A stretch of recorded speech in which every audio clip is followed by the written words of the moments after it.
Sən öldürülməyəcəksən. O adam ki hazırlaşıb səni öldürməyə, elə olacaq sən onun başını kəsəcəksən. Yəni Übeydullah ibn Ziyadın. Elə olacaq sən onun başını kəsəcəksən. Narahat olma. Bu nədir?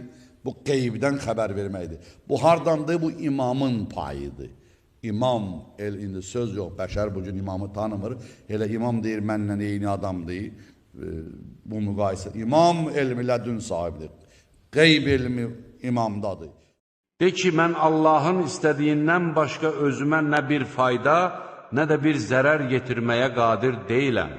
Əgər qeybi bilsəydim, əlbəttə, özüm üçün xeyir artırardım və mənə pislik toxunmazdı.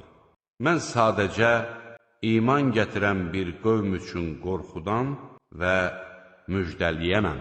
Onlar deyirlər, niyə ona Rəbbindən bir möcüzə endirilməyib? De ki, qeyb ancaq Allaha aiddir. Gözləyin, şübhəsiz ki, mən də sizinlə birlikdə gözləyənlərdənəm.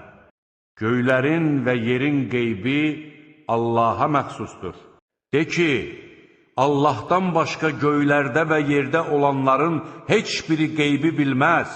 Onlar nə zaman diriləcəklərini belə bilmirlər.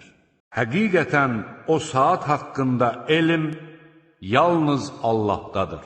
Yağışı o yağdırır və bətinlərdə olanı o bilir. Heç kəs sabah nə qazanacağını bilə bilməz. Heç kəs harada öləcəyini də bilməz. Allah isə şübhəsiz ki, biləndir, xəbərdardır.